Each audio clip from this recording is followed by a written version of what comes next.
Hello दोस्तों, कैसे हैं आप। मैं आपका दोस्त दीप एनीमे आज आपके लिए एक नई सीरीज लाया हूँ, जो कि हम पिछली सीरीज कंटिन्यू नहीं कर सकते क्योंकि कॉपीराइट स्ट्राइक आ चुका था। इसलिए मैं आपके लिए नई सीरीज लेके आया। हमारी नई सीरीज का नाम है for God system help me. Episode 1 की शुरुआत में हमें दिखाया जाता है कि वहाँ पे बहुत सारे मॉन्स्टर्स होते हैं एक जगह पे, और वहाँ पे हमारा हीरो होता है और वो बोल रहा होता है कि क्या हम यहाँ पे मरने वाले हैं। हमारा हीरो बोलता है नहीं, और तभी वहाँ पे जो मॉन्स्टर्स होते हैं वो उसके ऊपर अटैक करने के लिए आ जाते हैं। और वो बोल रहा होता है कि हम यहाँ पे ऐसे ही नहीं मरने वाले, मुझे यहाँ से जिंदा निकलना है। और दोस्तों, हमारा सीन शिफ्ट होता है प्रेजेंट में। एक जेल का सीन होता है जहाँ पे हमारा हीरो उसके डैड के साथ बात कर रहा होता है, क्योंकि उसके डैड जेल के अंदर होते हैं। और वो बोल रहा होता है कि अब मैं अडल्ट हो चुका हूँ, और आपने मुझे कहा था कि जब तुम बड़े हो जाओगे तब तुम्हें सच्चाई बता दूंगा। और वो बोलता है कि अब तो मैं 18 का हो गया हूँ, तो आप अब मुझे बता सकते हो जो पहले मॉन्स्टर्स आए थे सिटी पे अटैक करने के लिए, वो क्यों आए थे। प्लीज मुझे सच बताइए डैडी, मैं आपका नाम क्लियर करना चाहता हूँ। और हमारा हीरो बता रहा होता है उसकी स्टोरी, जो 8 साल पहले बहुत सारे मॉन्स्टर्स ने वो सिटी के ऊपर अटैक कर लिया था, और सिर्फ मेरे फादर ही उस चीज को सरवाइव कर पाए थे। और कुछ समय के बाद जब इन्वेस्टिगेशन हुई तब पता चला कि जो उसके डैड थे वो सिटी छोड़ के चले गए थे, और यही जो व्यक्ति था जिसके कारण वो मॉन्स्टर्स आए थे, और इसने बहुत बड़ा क्राइम किया था, मतलब कि इसके फादर ने। और उसके जो डैड थे उसको 10 इयर्स की सजा दी थी जेल में रहने की। और वो बता रहा होता है कि जैसे ही आप जेल में गए थे वैसे ही जो मेरी लाइफ थी वो एकदम बुरी हो चुकी थी। सब मुझे एक क्रिमिनल का बेटा बुलाते थे, यहाँ तक कि मेरे स्कूल और जहाँ पे मैं जॉब लेने जाता और जहाँ पे मैं इलाज कराने जाता वहाँ पे सब मुझे यही बोलते थे। और वो अपने डैड को बोल रहा होता है कि अब मैं ये सब नहीं बर्दाश्त कर सकता, क्योंकि मुझे मेरे डैड का नाम क्लियर करना है, मुझे मेरे डैड के साथ जस्टिस करना है। और अब उसके डैड बोल रहे होते हैं कि अभी तुम्हें ये पिछले 10 साल मतलब 8 सालों की बात याद करने की कोई जरूरत नहीं है। और साथ साथ उसके डैड बोल रहे होते हैं कि जो मैंने किया था उसके लिए मुझे बहुत गिल्टी है। और वो अपने हमारे मेन हीरो से बोल रहे होते कि तुम अपना नाम बदल लो और सिटी से चले जाओ दूर, ताकि लोग तुम्हें कुछ भी नहीं बोलेंगे। और उसका फादर बोल रहा होता है एकदम सैड फेस में कि तुम मेरे जैसा बाप डिजर्व नहीं करते, इससे बेटर है कि तुम दूर शहर में चले जाओ और अपनी लाइफ एकदम अच्छे से बिताओ। और हमारा मेन हीरो टेबल पे एकदम जोर से हाथ मारता है और वो बोल रहा होता है उसके डैड से कि मेरे को कोई भरोसा नहीं, आपने अभी जो भी कहा वो सब झूठ है, आप मुझे प्लीज सच्चाई बता दीजिए। मुझे पता है कि आप उस टाइप के इंसान नहीं हो, प्लीज मुझे सच्चाई बता दीजिए डैड। अभी कुछ देर बाद का सीन दिखाया जाता है, वहाँ पे जो कॉप्स होते हैं वो बोल रहे होते हैं कि वो आदमी बाहर आ गया, मतलब हमारा मेन कैरेक्टर की बात हो रही है यहाँ पे। अब वो कॉप उसके पास जाके बोल रहा होता है कि जो तुम्हारे डैड को मिलने की जो फीस थी अब वो 3 गुना बढ़ चुकी है। अब इसका मतलब कि तुम्हें हर बार जब भी तुम मिलने आओगे तब तुम्हें 3 गुना फीस एक्स्ट्रा देनी होगी। और अब हमारा हीरो बोल रहा होता है कि मुझे 3 गुना फीस क्यों देनी है, और तुम्हारा मतलब कि मुझे 3000 रुपीज देने पड़ेंगे, और मुझे बताओ कि इतना प्राइस क्यों बढ़ चुका है। और वो कॉप बता रहा होता है कि तुम्हारे डैड से मिलना मना था, पर तो भी हम तुम्हें उससे मिलने दे रहे हैं, इसलिए तुम्हारा जो प्राइस है वो बढ़ चुका है, और ऊपर से तुम्हारे डैड ने तो बहुत बड़ा क्राइम किया था। और तभी हमारा हीरो बोल रहा होता है कि जिस इंसान ने इस देश के लिए बहुत कुछ किया हो और उसी बंदे को तुम ऐसे क्रिमिनल बुला रहे हो, ये कहाँ का न्याय है।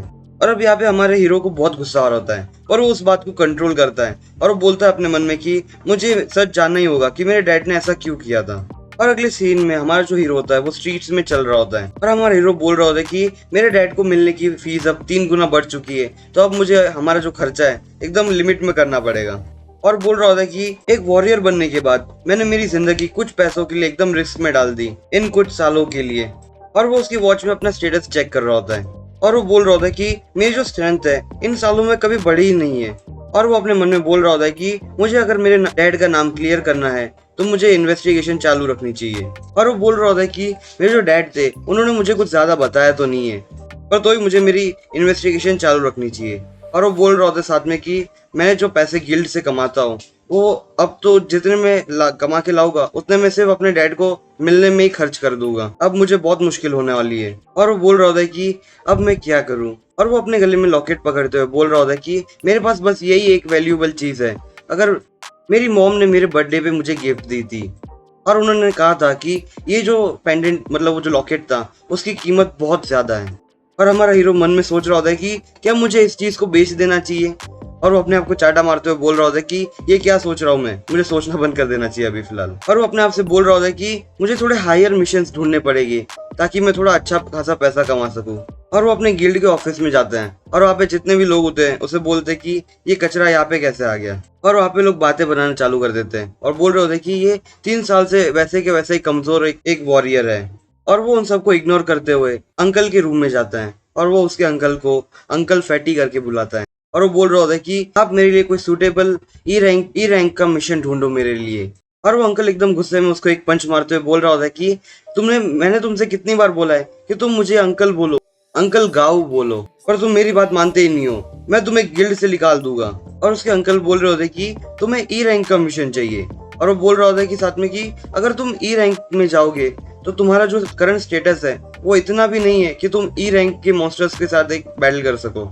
अगर तुम एफ रैंक के मॉन्स्टर के पास भी जाओगे तो भी तुम्हें एक प्रोटेक्शन की जरूरत पड़ेगी, तुम इतने स्ट्रांग नहीं हो कि तुम किसी एफ रैंक के मॉन्स्टर से भी बैटल कर सको। और उसके अंकल बोल रहे होते कि तुम वहां पे जाके बिल्कुल भी सरवाइव नहीं कर पाओगे, इसीलिए मेरी मानो तो तुम वहां पे मत जाओ।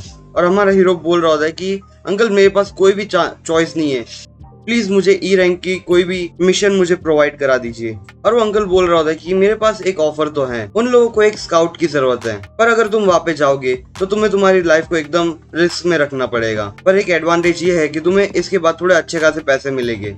और वो उस पेपर को हाथ में लेके वो देख रहा होता है कि उसके अंदर जो रिवॉर्ड होता है वो 3000 होता है, मतलब कि $3000 का।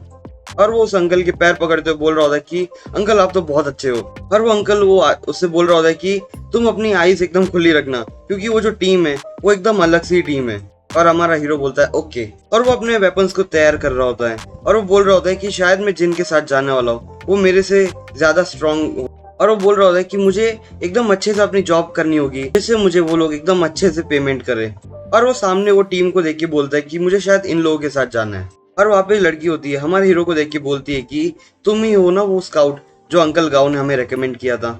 और वो बोल रही होती है कि मैं इस टीम की लीडर हूँ और इसका नाम मियू दिखाया जाता है। और हमारा हीरो अपने मन में बोल रहा होता है कि हम लोगों में सिर्फ एक ही डिफरेंस है जो बहुत बड़ा डिफरेंस है, कि मुझे नहीं पता कि मुझे कितना समय लगेगा उसके लेवल तक पहुंचने के लिए। और वो म्यू से बोलता है कि हाँ मुझे अंकल गाओ ने ही मुझे यहाँ पे रेकमेंड किया था तुम लोगों के। और वो उसका अपना नाम बता रहा होता है, उसका नाम एक्चुअली जुओ होता है। और वो अपने मन में सोच रहा होता है कि इसको मेरे फादर के बारे में नहीं पता हो तो ही अच्छा होगा, नहीं तो मेरे लिए बहुत बड़ी प्रॉब्लम हो जाएगी। और वो हैंडशेक करने के लिए आगे हाथ बढ़ा रहा होता है और अचानक वहाँ पे एक आदमी आ जाता है और बोल रहा होता है कि तुमसे मिलके बहुत अच्छा लगा।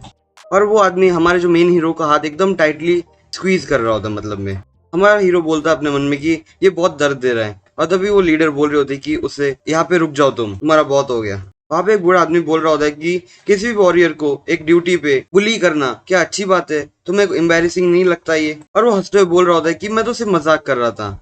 और वो अपने हीरो से बोलता है कि इसको एकदम सीरियसली मत लेना। और वो हमारे हीरो की तरफ एक पेपर फेंकते हुए मारते हुए बोल रहा होता है कि तुम इस पेपर को पढ़ लो, अगर तुम्हें कोई क्वेश्चन नहीं हो तो जल्दी साइन कर दो। हमारा हीरो एकदम फास्ट होता है, उस पेपर को पहले ही नोटिस कर लेता है और उसको अपनी दोनों उंगलियों से पकड़ लेता है पहले ही। वहाँ पे सब लोग शॉक हो जाते हैं और वो लोग बोल रहे होते हैं कि ये एक स्काउट बनने के लिए एकदम अच्छा आदमी है। और हमारा हीरो बोलता है कि इसकी पावर का प्रेशर बहुत ज्यादा था और ये बहुत स्ट्रांग है। और वहाँ पे म्यू बोल रही होती है कि इसका जो टैलेंट है एकदम स्काउट बनने के लिए काम आएगा। और अंकल जो म्यू थे वो बिल्कुल भी रॉन्ग नहीं थे इस बारे में। और म्यू वो उस आदमी से बोल रहे होते कि अंकल आप अभी हैंडल कीजिए सारी चीजों को। और वो बूढ़ा आदमी हमारे हीरो से बोल रहा होता है कि तुम एक बार पहले अपने लेटर को साइन मतलब पढ़ लो और फिर साइन करो, अगर कोई क्वेश्चन हो तो वो भी पूछ लो। और हमारा हीरो थोड़ा सोच रहा होता है और बोल रहा होता है कि 6 लोग और उनके पास जो इक्विपमेंट्स हैं वो भी एकदम अच्छे हैं और जो वेपन्स हैं वो तो और भी अच्छे हैं। और इन लोगों के साथ मिलके जितने भी मॉन्स्टर्स हो गए उन लोगों को हराना एकदम आसानी हो जाएगा। और वो एकदम खुश होता है और बोल रहा होता है कि इस टाइम तो मैं एकदम आसानी से पैसे बना सकता हूँ। और वो एकदम एक्साइटमेंट में साइन भी कर देता है। और वो बूढ़ा आदमी बोलता है कि चलो अब हमें जाना चाहिए। और वहाँ पे हमें एक मॉन्स्टर्स की दुनिया दिखाई जाती है और बताया जाता है कि यहाँ पे जो मॉन्स्टर्स है उन लोगों को अगर ह्यूमन से दूर रखना है तो कुछ कुछ एरिया रिस्ट्रिक्टेड एरिया में तब्दील कर चुके थे। और साथ साथ बताते कि जो मॉन्स्टर्स यहाँ पे जितने भी हैं वो जो हमारे यहाँ पे बुलेट्स हैं उसको भी ऑब्जर्व कर सकते हैं, इतनी पावर है इन लोगों के अंदर। पर इन लोगों के अंदर एक कमजोरी है कि जो इन लोगों की हड्डियों से जो वेपन बनते हैं वो इन लोगों को एकदम आसानी से हरा सकते हैं। और बताया जाता है कि जो भी वॉरियर अगर एकदम हाई लेवल का मॉन्स्टर को हरा दे और उसकी हड्डियों से एक वेपन बनाए तो वो उसके एकदम वेल्थ को शो करता है कि वो एकदम रिच आदमी है और साथ साथ वो बहुत स्ट्रांग है। और तभी वहाँ पे एक सिटी दिखाई जाती है और बताया जाता है कि ये पहले एक नॉर्मल सिटी थी पर अब वहाँ पे मॉन्स्टर्स आ चुके हैं। और वहाँ पे हमारा हीरो भी खड़ा होता है और वो देख के बोल रहा होता है कि यहाँ पे जो मॉन्स्टर्स हैं बहुत अजीब अजीब आवाजें निकालते हैं और बताया जाता है कि ये फिश लिजार्ड ई रैंक के मॉन्स्टर्स हैं। वहाँ पे एक मॉन्स्टर नोटिस कर लेता है हमारा हीरो एक्चुअल में अपना तीर चला रहा होता है और वो जैसे ही शूट करता है वो मॉन्स्टर की तरफ जा रहा होता है और वो मॉन्स्टर की आंख में लग के एकदम बाउंस हो जाता है और वो वहाँ पे जितने मॉन्स्टर्स हो जाते हैं वो एकदम गुस्से में होते हैं और जोर से चिल्ला रहे होते हैं और वो अब सभी के सब हमारे मेन हीरो के पीछे पड़ चुके होते हैं और हमारा मेन हीरो एज यूजुअल भाग ही रहा होता है और वो बोल रहा होता है कि एक ई रैंक के जो मॉन्स्टर्स है इतने तेज कब से होने लग चुके हैं और वो बेचारा बहुत डर चुका होता है। और दोस्तों हमारा एपिसोड 1 बस यही तक। अगर आपको ये सीरीज अच्छी लगी हो तो प्लीज मुझे कमेंट में जरूर बताइए। मैं आपसे फिर मिलूंगा इस सीरीज के अगले एपिसोड के साथ। तब तक के लिए बाय।